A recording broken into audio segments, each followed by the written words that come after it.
What's up, what's up? Welcome to my channel. Ito na naman po ang inyong likod, si Rosel J, na magtuturo sa inyo kung paano mag V-shape ng hair ng kayo lang. DIY hair cutting. V-shape style yung gagawin natin. Ito yung ginagawa ko every month. Tinitrim ko lang yung buhok ko by myself. Ayan. Super easy lang itong tutorial na to. Ang kailangan niya lang ay suklay, brush or comb, or kung anong meron kayo, basta kayang suklayin yung buhok nyo, yun na kailangan nyo. And then make sure na straight yung buhok nyo. In-straight nyo siya, bin-low dry nyo siya, or pinlansya nyo siya to make sure na magiging pantay-pantay lahat pagka hinercut na natin siya. And then kailangan nyo ng thinning scissor at saka hair cutting scissor. Tapos, we need tali, ipit sa buhok. Yan. 4 yung kailangan natin na pantali. Ayan. So, eto na guys. Mag-start na tayo. Kasi ang gusto kong haircut is pa V-shape. Kasi medyo makapal yung buhok ko. Kaya gusto ko yung ninipis yung baba niya. Yan. Ito. Yan yung buhok ko. So, every month tinitrim ko yan. Konti lang. 2 inches, ganyan. Yan. Ang kailangan nyo lang gawin is itali nyo yung buhok nyo all the way up here. Dito, sa gitna. Sa may hairline. Kailangan nakatali siya. Nakapusod siya. Ganun. Suklayin nyo mabuti yung hair nyo. Yan. Suklayin natin. Mabuti. Siguraduhin even yung pagsuklay. At walang maiiwan. Para pantay lahat.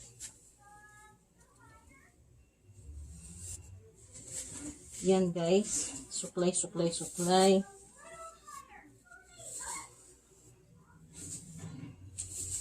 Para mas madali pag ganito, no? Yan.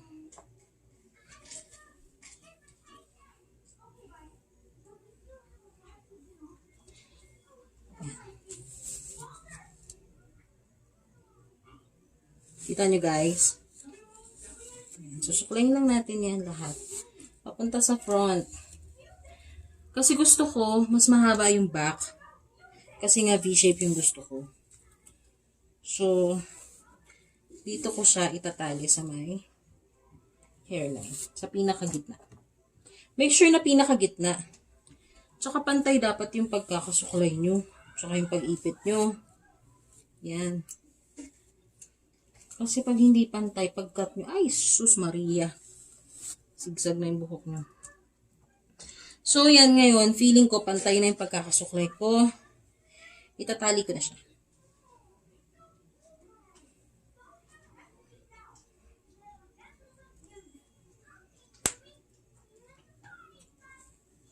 There you go.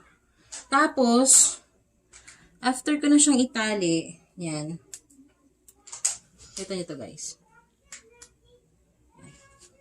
Itatali ko naman tong dulo. So, itali nyo siya dun sa malapit. Kung saan nyo ikakat yung hair nyo. Yan. So, mga 2 inches ang gusto kong ikat. Para matanggal yung mga split ends ko. Yan. Nakita nyo guys? Yan. O ha. Yan ha. Ngayon, ikakat ko na siya. 2 inches lang. Konti lang yun. 2 inches. Hindi nyo nga mapapansin eh.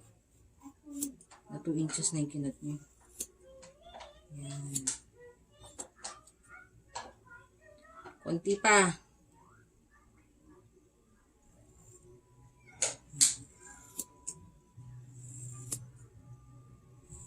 Kung gusto kong konti-konti lang yung pag-cut ko kasi at least mahahabol ko pa yung buhok ko, diba? Oo, huwag niyong biglain, guys. Hindi natin kailangan biglain yung pagkat. Hintayin nyo lang. Mamaya bibigyan natin ng texture.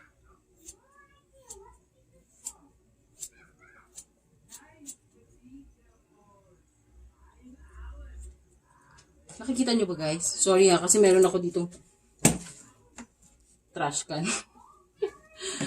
Para masahod yung mga hair.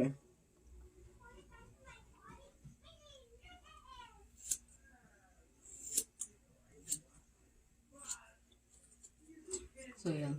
Konti lang yung ginupit ko. Actually, parang 1 inch nga lang siya. Ngayon, dahil natanggal ko na yung dulo niya,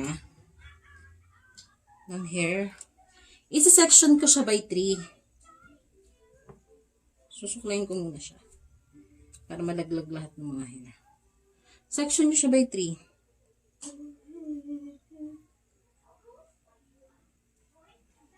Yan. Section by 3.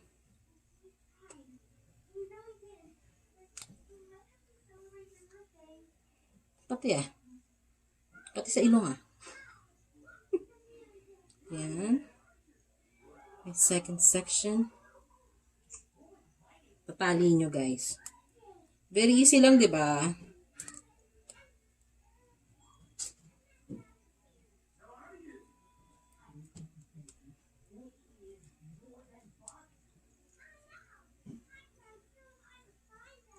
Ito na.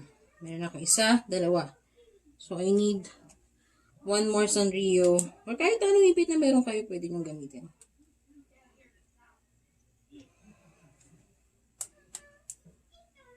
Yan. Okay, so next step ko, make sure na lahat nakabagsak. Kunin nyo to. Scissor nyo. Yan. Tapos medyo palaparin yung hair nyo. Bago nyo siya cut ng pagganito. Para lang hindi yung pagbagsak niya is hindi siya mukhang mabigat.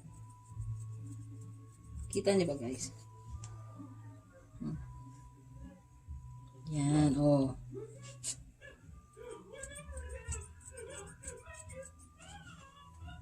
See that? Compare dito. Ganun lang. Ganun lang siya ka-simple.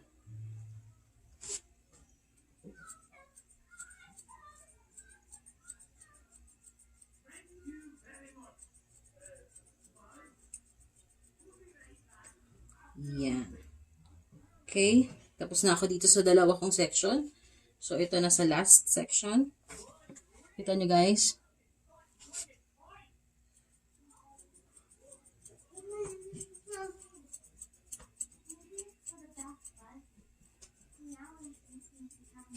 Yan. Ganyan lang. Suklayin nyo lang yung dulo para malaglag lahat ng mga excess hair. Nakakabit dyan. Tapos, yung tining scissor is optional naman kung gusto nyo lang. Ako kasi gusto ko siyang tinitining. Yung dulo lang naman. Just to make sure na magmukha siyang manipis. Yan.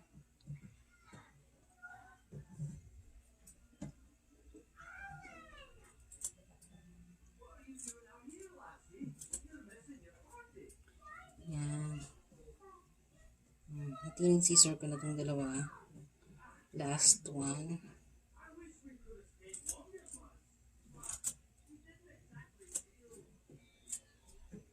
Yan. Alright.